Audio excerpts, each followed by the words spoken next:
So for today's video, meron naman tayong panibagong episode ng Buy or Buy.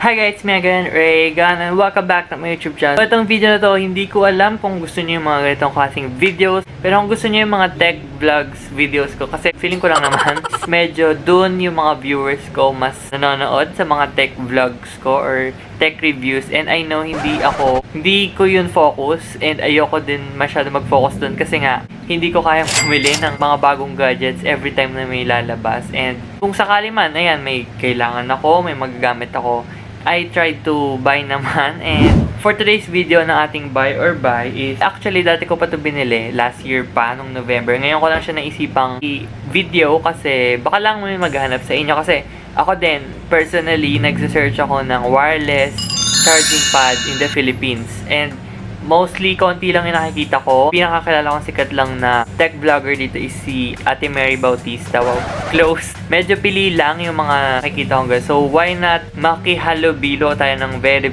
light lang kasi hindi naman talaga ako tech vlogger. So, anyways, dami ko na sinasabi. Ito, from Power Mac. Baka naman. Bumili ako ng Belkin Wireless Charging Pad 5 watts. Yes, I know 5 watts. Normal na watts ng charging sa cellphone, pero ba't ko yun binili? Hindi ko din alam. Nagandahan lang talaga ako kasi wireless charging. Mostly ng aking yung mga dulo ng charger, yung mga yan, kasi sa cellphone, medyo hindi siya sa akin okay. I mean, nung nalaman ko na may ganito, parang wow, mas mapre-prevent natin yung pagkasira ng mga USB cables, mga saksakan, charging port. That's why bumili ako nito kasi wala lang din. Hindi ko din alam talaga kung bakit. Ito na nga ang Belkin Boost Up Wireless Charging Pad 5 watts for QI smartphone. So, lahat ng mga QI enabled na phones or smartphones ngayon, even AirPods, basta lahat ng mga pwede mong i-charge wirelessly, pwede dito sa Belkin na ito. Nakalagay dito is for iPhone X, S Max, XS, XR, X8 Plus, S9. Sa lahat, Samsung, basta lahat ng may wireless capability, pwede. Sa box niya, super simple lang siya, green and white. Yun kasi yung parang theme ng Belkin. So, ayan, kita nyo agad yung product dito. Sa loob niya, meron siyang kasama yung charging pad mismo. Detachable micro USB cable, micro USB siya, hindi siya Type-C. Sa packaging niya, para sa akin, over 5, siguro 4.5. Hindi ba ganoon 5 Kasi para sa akin, ang simple niya, mas attractive ako sa mga more colored boxes. Pero hindi naman yung OA na colored. So, mag-unboxing na tayo ng very quick lang. Alam ko, ang Belkin brand is okay na brand siya for mga charger. Pagbukas natin, ayan, kasi doon ko na binuksan eh. So, wala na siyang laman sa box. Yun lang yun. Ang presyo nito guys is 1,690 pesos sa Power Mac. Ayan. Nung may Power Mac pa, nung bukas pa SM North kasi now pandemic. Ang hirap bumili naman ng mga ganito. Pero meron naman sa mga Shopee and Lazada. So, ayan. Makikita na agad ang charging pad. Sorry, medyo madumi na siya kasi nagagamit ko na siya talaga. And nagustuhan ko sa cable ng Belkin kasi 2 meter yung pinaka USB cable niya, as in mahaba. So, sobrang nagagamit ko siya at kahit malayo yung saksakan, alam mo yun, yung gusto mong gamitin yung phone mo habang nag-charge. Pero bawal yun. Okay na okay to. Ang galing ng Belkin na naisip nila. Siyempre, saksakan mo, kanyan, nasa baba, malayo, tapos ipapatong mo to sa table. So, okay siya, maganda siya. Actually, ang gamit ko, itong sa Samsung ko. Plug nyo lang dito. Itsura ng charging pad. Ganyan lang siya bilog. Medyo manipis lang. Para siyang UFO. Ang micro USB na lusutan. Ayan. Ang Belkin logo at ang mga certifications na okay ang product na ito. LED indicator. Dito. Ayan. Ito, LED indicator. So, isasaksak na natin siya. Super dali lang niyang gawin. Huwag na kayong tatamad-tamad. Pag nasaksak na siya, ganito ang itsura niya at ipapatong nyo na siya dito. Basta phones nyo na may wireless, i-sure nyo muna mamaya bibili kayo ng ganito yung mga normal smartphones nyo is hindi naman pala Qi or Qi enable. Sayang lang ang pera nyo dito. Sakto naman meron akong iPhone 11 na Qi enable. Ang hirap sabihin. So may wireless charging function siya. So even naka-case siya guys, sobrang magana siya. So ipapakita ko sa inyo. Ang gagawin lang niyang is ipapatong nyo sa gitna Alam ko na dito yung foil ng wireless charging. I'm not sure. Basta sa gitna yan, tapos ipapatong nyo dito sa circle na bilog. So, ang kanyang ilaw dito, nakikita nyo, ito ang kanyang ilaw. So, kapag pinatong ko na siya, yung phone dito is magcha-charge na siya. Ayan. So, nag-charge siya. Kapag nagbi-blinking, is ibig sabihin is charging. Kapag nag-stop daw yung focus, ayan. Kapag nagbi-blink siya, ibig sabihin niya is nagcha-charge siya. At kapag nag-stop na daw, ibig sabihin ay full charge na siya. So, pwede nyo nang tanggalin. So, malalaman nyo din pala dito sa LED indicator kung hindi siya nagcha-charge kapag, kunyari, example, nandito sa gilid, nakaganyan. Nag-orange siya. Sa mga normal na Samsung, example, itong Samsung ko, pag pinatong nyo is hindi siya nagcha-charge kasi nga, hindi siya gumagan. So, next natin na itatry is itong nabili ko lang ngayon na AirPods 2 Premium Copy, and abangan nyo to sa episode 3 ng Buy or Buy. Hindi ko alam kung ano yung unang i-upload. Basta, feeling ko, yan yung susunod. So, ito na pala yun. So, ito, ang aking AirPods 2 Premium Copy. Iilaw to, at syempre iilaw siya kapag pinatong ko sa wireless charging pad. So, ayan, nagja-charge siya. At as you can see dito sa taas, may orange siya. It means charging. At nagbe-blink din siya dyan. Ayan, nagbe-blink. So, sa packaging, base sa packaging, kompleto siya lahat. May mga instructions, USB cable na rin kasama. So, yun nga, para sa akin, sa packaging, buy siya. Buy, bilhin nyo. Kasi para sa akin, ang ganda naman ng packaging. Simplicity is beauty. And green and white is, maganda siyang combination ng color. Hindi masyakit siya makata. Maganda. Basta ang ganda ng packaging. Wala akong masabi. Although, ang para lang sa akin, siguro mas okay kung may kasama na siyang charging brick or yung charging adapter.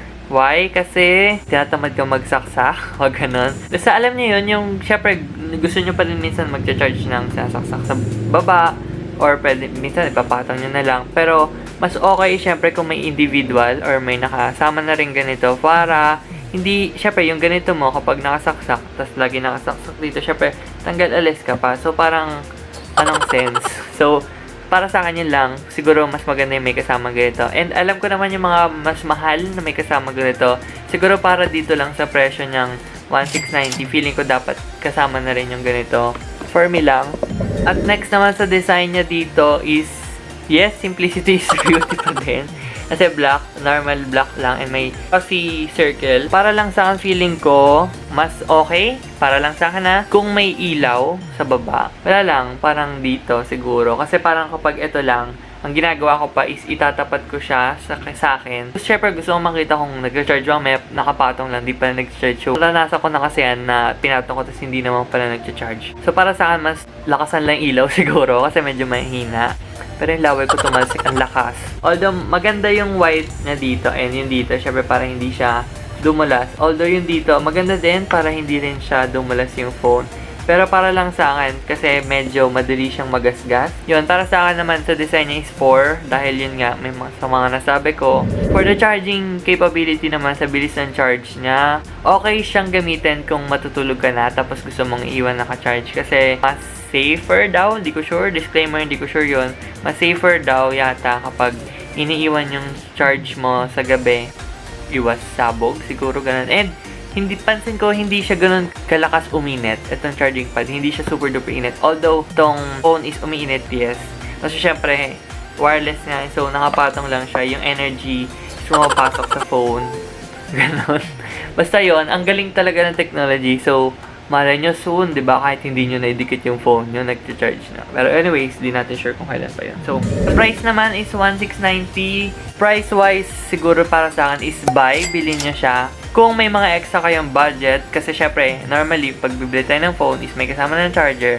And parang aanhin nyo pa yung mga ganitong klaseng charging pad. Pero kung may mga extra money kayo, like me, may story pala kung bakit ako bumili na to. Hindi lang siya para sa magsayang ng pera kasi hindi ko naman talaga siya super duper need. So, share ko lang is may GC kasi na worth 500, tapos yung sa klase ko, si Clarice, binigyan niya ako ng another 500, so 1K. Wala pa din kasing kasyang 1K Power Max Center, kaya wala akong alam ko, di ko alam kung paano siya kagagastusin. Sobrang mamahal ng presyo nila doon. Ang naisip ko na lang ito, so why not? Ayan, ginawan din natin ng video. So, yun lang yung kwento kung bakit ko binili to. Charging wise niya, ay normal charger, and dito, siguro buy siya. Mas okay, mas mabilis pa din talaga. Syempre, yung nakasaksak mismo. Syempre, mas diretso siya battery, unlike sa nakasaksak, pupunta pa siya dito. Tapos i-charge niya, pupunta sa phone. So medyo mas matagal siya ng konti. Siguro, ito siya kasi na natatry na bilangan yung oras. So sorry kasi hindi naman talaga ako super tech vlogger kaya hindi ko siya nagawa. So anyway, so yun guys, yun na yung aking review dahil naulan na at meron pa akong susunod na video after this. So maraming salamat sa panonood at ngayon lang ulit ako nakapag-film kasi pumasok sila. At abangan nyo ang susunod na episode ng Buy or Buy dahil i-review ko ang AirPods 2 premium copy. Yun yung 1:1 daw na super duper lahat. As in, nagayang-gaya. Abangan nyo yun sa susunod na video. InPods 12 na una nating ni-review and in-unbox at nagpag-giveaway din ako nito. So, may nanalo na syempre. Kung gusto nyo mapanood yun, link in the description box below or alam ko dito yun. Dito, panoorin nyo, click nyo lang yan. Yan. Yun lang, overall sa akin, para sa akin, buy or buy siya. Siguro buy para sa overall rating ko kasi number 1, hindi niya siya super duper need. Kung hindi naman enable ang inyong smartphones, bakit pa kayo bibili nito? Pero kung may extra budget kayo for that, why not? Buy kayo, bilhin nyo. Para sa inyo, mura lang, pero sa akin ang mahal kasi. So, yun lang. Maraming salamat. Comment down below kung ano pa yung gusto nyong i-review ko dito sa Buy or Buy. Hindi lang naman to puro tech, although puro tech kasi yun na umpisahan natin. Pero, ang hirap kasi mag-isip ng something na buy or buy. Although, parang, pag iniisip nyo, parang ang dali lang mag-isip. Pero parang, pag ayan na, hindi ko na alam yung susunod kong episode kung ano yung i-review ko. But anyways, yun na nga, maraming salamat sa panonood ng video na to at congratulations dahil road to 200k na as of now yung aming soft drinks prank. Basta joke lang yun, pero maraming salamat. Kung gusto nyo panoorin yun, i-share nyo na rin. Link in the description box below. So yun lang, maraming salamat. Down below guys, kung para sa inyo, buy or buy nga ba itong ating Belkin wireless charging pad. So yun lang, see you in my next video. Please give this video a big thumbs up if you like it. Hindi ko na alam kung paano yung outro ko. So don't forget to subscribe to be part of the hashtag SDFam, growing big and strong. And yun lang, follow my social media accounts, Twitter at Instagram at DragonSD. Road to 10,000 na tayo sa Instagram. So see you in my next video and don't forget, just keep on dreaming. Bye guys!